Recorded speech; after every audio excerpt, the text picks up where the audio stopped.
Welcome to the Prep Pigskin Report podcast, hosted by Papa Pig himself, Paul Rudy. Welcome to PPR Podcast number 26. Everybody knows Burt. My name is Paul, and the man in the middle is the new head coach at Helix Charter, longtime assistant coach, longtime Helix legend, I guess, Coach Damaja Jones. Damaja, welcome to the podcast. Thank you for having me. When you hear the name head coach, how does that affect you? It hits me a little different. I can't say, I've been head coach of the track team here for a few years, but head coach of the football team, it rings a little differently right now. I was going to ask you that, Damaja. Are you going to stay on as track coach, or are you going to step down from track coach? For this year, I'm gonna stay on. I'm gonna stay. I'm gonna see. I'm not going to step down from those kids yet. I'm going to finish out. We have a really good girls and boys team coming in, so I want to see them and be a part of that. And for those who don't know, you were a track star, were you not? I did run track while I was here. All right, so he's humble. You say track star, and he said, "I did run track." Yeah, but he's humble. You caught that. I caught that. Don't worry, I caught that. You caught that. Paul's not humble. Yeah. If I do anything well, I'll let you know. Okay? Coach, the fact that you were endorsed so heavily by Coach Owens, the outgoing head coach, that had to make you feel good, right? That vote of confidence? It did. And, it made me feel real confident that I can do this job. Because, honestly, he wouldn't have endorsed me if he didn't think that I could do it. He would have probably, gave me a letter of recommendation, but I know he went above and beyond. And a few coaches did that for me. Went above and beyond for me. Hey, Coach, tell me, in this day and age, with transfers and NIL deals and everything else, I think the most impressive thing about you, and I played Division I, so to see that you were a walk-on and made captain, which is one of the rarest things you ever see in Division I. How did that happen, and is it just keep your head down? And I mean that is an amazing accomplishment. People don't realize how rare that is. Yeah, no, it was a tremendous honor to be named captain my senior year. And I can't even tell you exactly one moment where it kind of just happened. I was a worker. I worked, and I didn't give coaches. I mean, I was a players, worked hard with all my guys, and I didn't try to make waves. I just did what I was raised to do. And my dad, he worked for the post office for 30 plus years. And just working. I mean, my mom as well. So I was just a worker. And then when the team voted my senior year, I got Coach Tomey at the time. Rest in peace, Coach Tomey. He called me up and called me up the team and said I was voted captain, and it was a tremendous honor. That would make your story and make you more believable, I would think, with the rake and file athlete. There's a lot more me's out there than there are Burt Grossmans as far as the kids you coach. And I would think your message would carry a little weight because you lived it. You can talk it, and you walked it like you talk it. Could you? Am I right there? Yeah, I would think so. I think that obviously there's the elite athletes that that kind of walk in and got the physical abilities and can step in and play right away. And there's a lot of us that just, maybe not highly as recruited, and we come in and we work hard. And it's the same thing from a high school perspective. Since I've been here, I've seen kids, who started off as freshmen and there was no way they were going to play. And by their senior year, they were captains just because they just worked themselves into being great players, being part of a program, believing in their coaches and the system. And and that happens more often than the other way around, where you get the elite athlete who goes and plays as a true freshman and things like that. So, Coach, let me ask you, because you have to be a little nervous because there's such a high standard at Helix, but you've been there for so long, so that's probably all you know. Right. More nervous now as head coach or when you got the DC job 5 years ago, first time? That's a good question. I was more believe it or not, I was probably more nervous when I took the DC job because there was such a high standard of playing great defense. Coach Friend, who I was able to learn so much from, and Coach Starr, while they're here, that the standard was so high. So when I took over from him, we had things like 3 defensive players in a year. Zeke Noah was a CIF defensive player 2 years in a row. And, we had a lot of really good. I was like, I'm taking over this guy, this defensive legend around here. And now I got to kind of replace him and make sure that I do my part. Now I'm still going to be doing the defense. Now I'm just kind of as well as overseeing the whole team. So I was very nervous in that regard. And because I'm nowhere close to my first game for being a head coach, we're still in the weight room. We're still in our first quarter of our off-season program. That the nerves haven't hit me like that yet. So yeah, you're not going to be like one of those freshmen, like you're going to start throwing up in the locker room in front of players for the first game next year. I don't get nervous like that. I'm not I'm not a puker, and even though I've had some of those yeah, I've seen plenty of those. Does the staff stay the same? I mean, do you replace yourself? So no, our staff is going to pretty much stay. Obviously, we're going to have to replace Robbie, who was our play caller and head coach. So that will get replaced with somebody. We don't know exactly who that's going to fit yet, but all those coaches are coming back. And they're all great men. I'm honored to have them come back. That's my most important thing. From our freshmen to all the way to our varsity staff, they're pretty much everyone's coming back.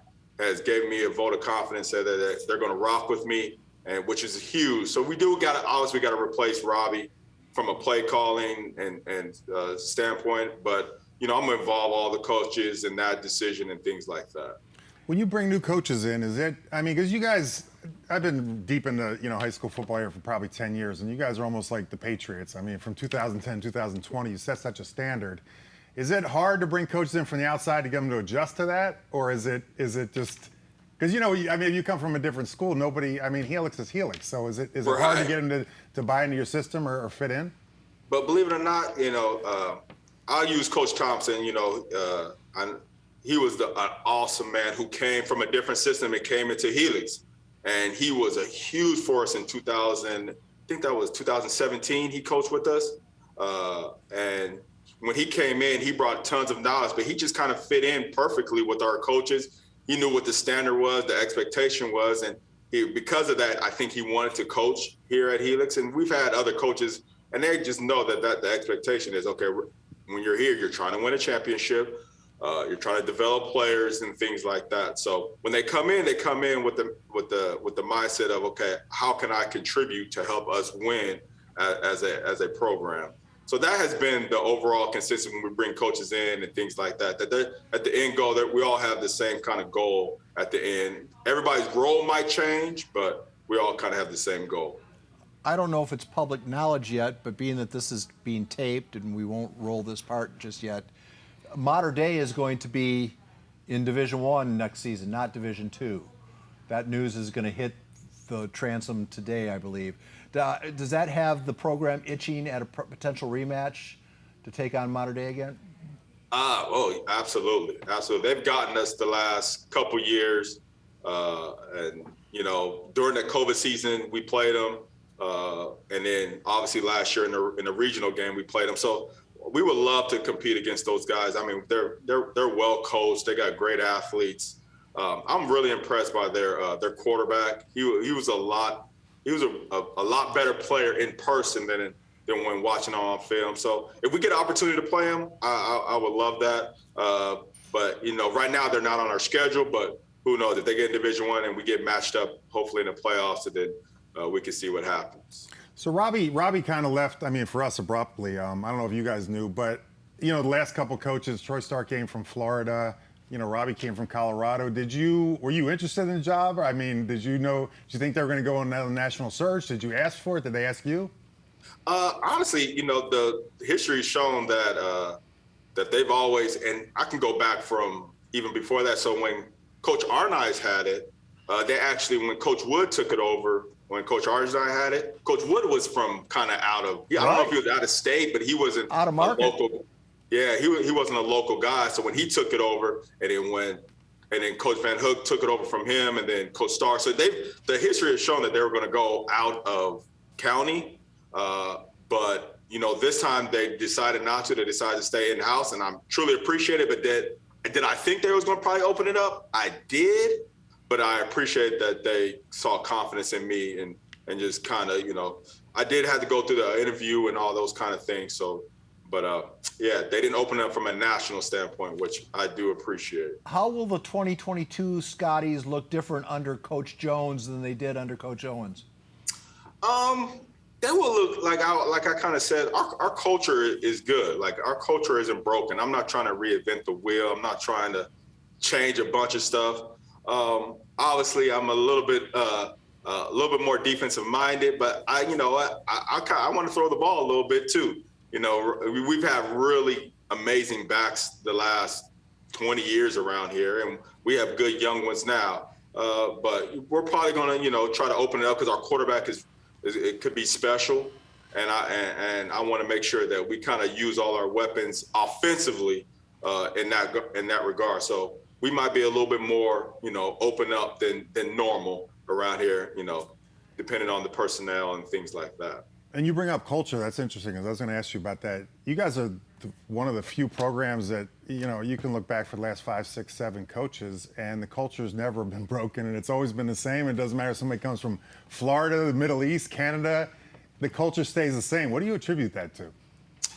You know what? I think the culture is all about the kids. It's all about they come in wanting to learn, wanting to win. So, winning kind of, sets a culture.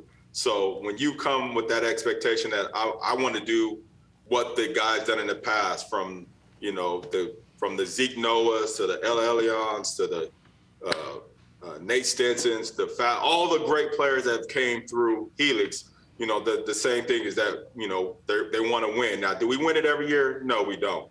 But if we don't win it that year, we're trying to, in our off season, trying to win it, the next year or the fall, whatever that is, So I think the culture really is based off the kids and knowing that they come here want to win a CIF championship. So it's not the bagpipes? Bagpipes play a big role. Oh, they actually wanted me to tell you, Paul, that I guess you owe them $1,000 or for the PPR Gala 2 years ago. They wanted to make sure. Yeah. We have a copy of the check being mailed out. So somebody doesn't. That check went somewhere, and I don't know who cashed it, but we have proof that it went out. So, okay. I'll make sure I tell our you might guy. want to have them look into who might have cashed it. Hey, can we talk a little bit about your background because you're not just a coach, you're also a deacon. Explain what that is and how that came to be. So I go to a church, New Seasons in Spring Valley. So I grew up in Lemon Grove, Spring Valley, La Mesa. My parents still own their house that they owned for over 30 years, or almost 30 years. So I kind of grew up in this area, and my mom had me in church every Sunday. When football was going, I was at church. So my mom, she set that early foundation of going to church, and then I end up getting married to a beautiful woman, and I end up joining her church at New Seasons, and then. When I got there, there were some great men there. My pastor, his name is Pastor Vines, and he kind of took me under his wing, and he just said, you know what, I think you're a servant as well. You want to serve people. This is, you got to go through this, basically, because we call it catechism. You go through this ceremony and you go through a lot of different tasks, but you already show yourself that you're willing to help people. And that's the biggest thing, that you're willing to help people in need and serving in whatever capacity that they want me to. So that's how it kind of came about, and that's how I kind of got that role and ordained in that position. It just dawned on me. You'll appreciate this as a defensive player. You're actually Deacon Jones. I am. You need to pay your bills. Get him to pay his bills. Let's get back on that. Coach, let me ask you a question. I'm going to put you on the spot here. You're athletic director and you're starting a program. Jim Arnaz, Gordon Wood, Troy Starr, Robbie Owens, you've played under all of them. Who you hiring? Wow. Oh, that's a great question. I know, That's a great question. I'll put you on the spot on that one. Come on, Deacon Jones. That's hard. man, all those guys have great gifts, and they're just all great in individual ways. Like Troy, like if I was to take, I would take Coach Starr's off-season program, best around. Robbie, his organization, his attention to detail, I would take his. Coach Arnice's overall leadership and be able to gravitate, or people gravitate towards him, I would take that. And then Coach Wood, I mean, the way that he came in and kind of revolutionized. Obviously, we had really good players, but he came in and set a different tone for us offensively and things like that. So I couldn't pick one.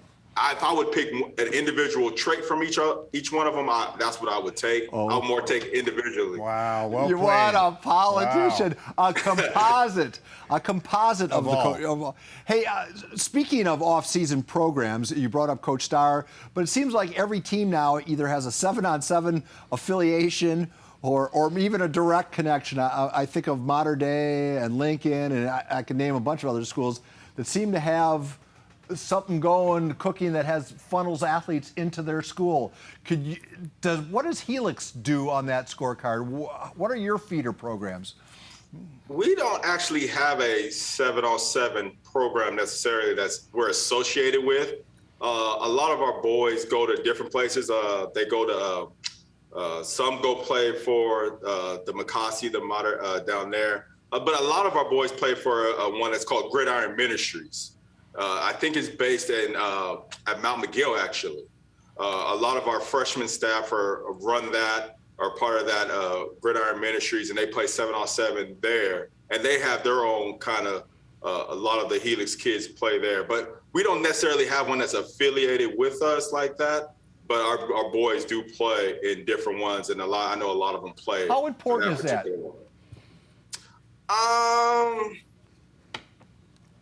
I'm a track guy, right? So I'm the track coach. So I believe in running track during that time. But however, there is some importance of, going out there, running routes, playing quarterbacks throwing, DBs getting, into coverage, and linebackers getting. So there is definitely some advantages to it in regards to that. And then, I know a lot of them do some traveling to schools, which is great. They get to go see some colleges they might not get to see. Not every, some of those kids might never get to see USC unless they join one of those 7-on-7 programs and they travel. But in regards to, importance of it to it, because it's not unless you're running your particular system, it can kind of you're just out there pretty much playing football. And, there's some benefit to it. But I think, I would rather see a lot of it. As long as our kids are lifting and running every day and they decide to go play 7-on-7, I just tell them, make sure you be smart with your body and all that kind of stuff. I have no problem with it. We just don't necessarily run one from a Helix program that's we're affiliated with. Yeah, and I mean, you guys run one within your program in spring ball, though, correct? Oh, yeah. During spring ball, that's a whole different, yeah. And when we get those 15 practices, then we'll obviously do 7. And then during the summer, when they have all the 7-on-7 tournaments, we'll go as a Helix football team to those 7-on-7 tournaments. So let me ask you that, because every school has them, but and whether it's true or not, it's being promoted now as, the travel ones are being promoted as getting kids scholarships now. I mean, you still have to go out in pads and play before you get it, but I mean, you think that's going to hurt the regular school teams, competing against, because you're taking your stars away and they want to be on the travel team and they're getting scholarships or recruited, or that's a perception anyway. I mean, does that hurt the school team? A little bit. I mean, from a perception standpoint, you might lose a kid that's in your area who feel that if they go play for a certain 7-on-7 club, that they will have a better chance of getting a scholarship. At the end of the day, I've talked to a lot of colleges that come in. They do want to know, okay, how does this kid look with pads? Because football's played with pads. Yeah.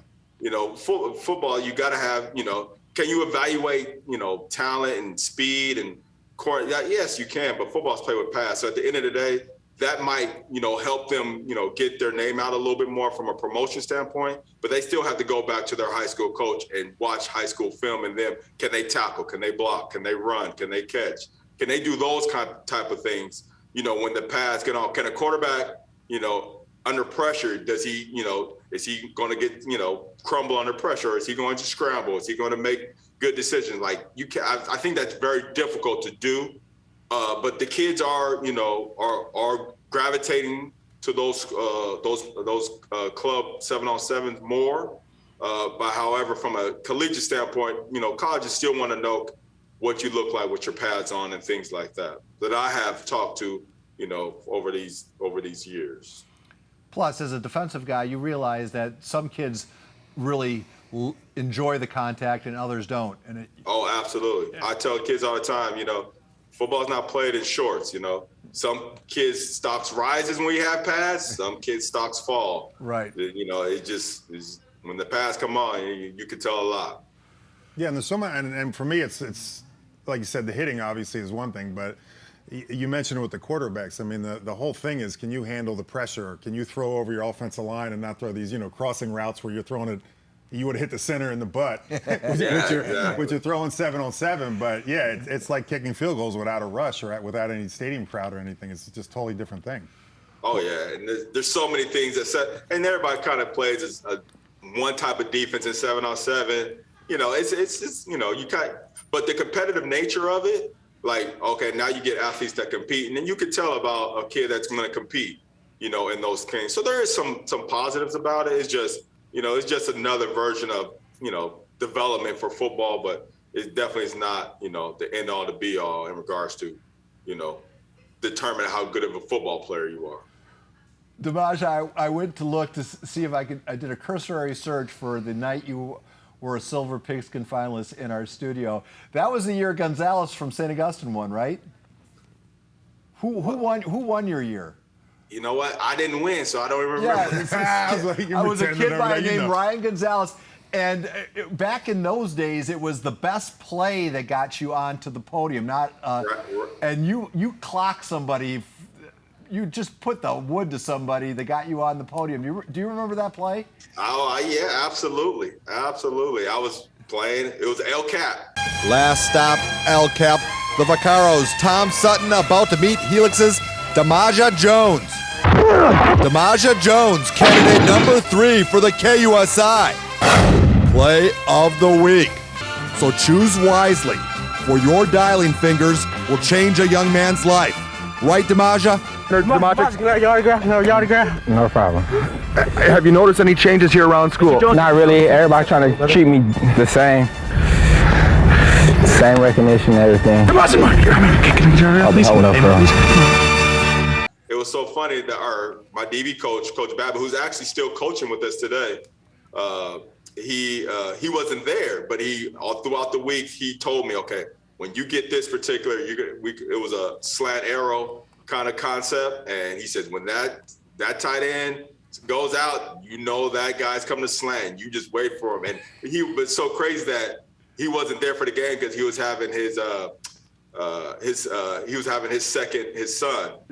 that day. That was the anniversary. So we always talk about it. Like, I wasn't there from that day. That's when my son was born, but that's the anniversary of my PPR hit of the week. At that time, that's what it was called. Yeah, the hit of the week. Yeah, we don't do that anymore for obvious reasons. Yeah, I know. So that brings up. So we talk about 7-on-7. We talk about football's still a hitting game. I mean, we can't do hit of the week anymore. You look at the NFL rules, you can't even touch anybody anymore. Oh, I mean, are we going to be having this conversation 20 years from now and everything's going to be 7-on-7 and there isn't going to be no more hitting?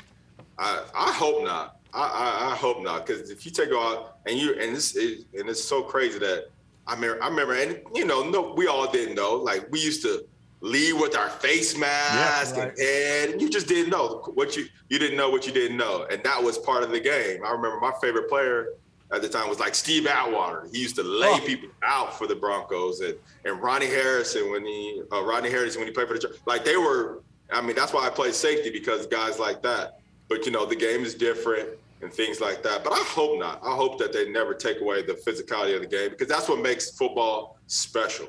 I think it's one of those games where you practice more than you'll ever play, and because you need 11 men all on the same accord, all one common goal, working together. And that's what makes us unique and different from all the other games, in my opinion. So is that the pitch? Because parents are, and I get it, parents are understandably worried about their kids, and there's no poo-pooing it. There's no, sugarcoating it. It's a dangerous sport, and there's going to be, every team's probably going to have one bad injury every season, maybe more. So take us into the living room when a mom and dad ask you, should my little Joey play football? How does that conversation go with you? That's I haven't, believe it or not, I have never had that conversation because most of the kids in high school have already made that decision when they were younger. But you know what, I would tell the kids, because I have a son, and right now all he wants to do is play football. He's 7 years old, and I'm like, you're not playing tackle football at 7. I want you to do other stuff right now. Hopefully football will be around in another few years, and I think it will. But if getting to high school, I would tell the kids, like, listen, football has changed in regards to how we teach tackling, how much contact we have during the week. So there's a lot of different things that have changed over the years of how football is taught. However, injuries are part of the game. So are you comfortable? I would make sure say, are you comfortable, if your child, if he goes out there and something happens, prayerfully nothing happens, but if something happens, would you be okay, if your child comes hurt? And if your child becomes hurt, we will do our best as a coaching staff and a training staff to make sure that before he comes back on the field, that he is clear. If it's concussion, like we have concussion protocols things now, we have a lot of different things that are just to, benefit. But I'll try to put the parents' minds at ease, just let them know, like, yes, there is risk. However, at the same time, this is part of the game. That there's a chance that you're going to get nicks and bruises. That's part of the football. But a serious catastrophic injury, they happen. I haven't seen a ton of them, but I know that they happen and things like that. And I would tell them to weigh the cost at the end of the day. Is it that important that it's important for your child or your son or whoever that they want to play, that they're willing to weigh that cost and play this sport? And if they are, then we will do our best to mitigate as many, make it as safe as possible. But at the end of the day, it's a collision sport. It's it's violent. It's a violent sport where young men and men run into each other at full speed to try to run somebody over, tackle somebody to the ground. So, and that's part of the game. That's why I had such good sideline awareness. I always knew where the sideline was, and I had good collision avoidance systems. You're on the sideline. Of course you know where it's at. Sometimes at the clipboard and fall. And that was dangerous because you could get a good bad paper cut, you could get infected. At the end of the day, just play kicker and quarterback. Or long snapper, or long snapper. Quarterbacks don't get touched in practice. Kickers, woo. They live the best life. They live the best life. So you guys have a unique situation. I mean, you're a charter school, so I know it has to be a big part. You have to go to youth programs, get 8th graders to, want to go there. Have you been part of that under Robbie or Troy, or, is that something new to you that's going to happen? Actually, I've not actually gone to any youth games. We have the charter, because Helix kind of speaks for itself. So we get a lot of kids that already want to come our way.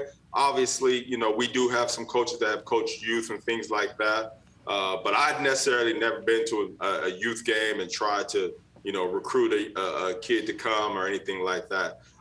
When they do come on campus, so when we have like our spring fling and they're interested, we have a football table out there, and we kind of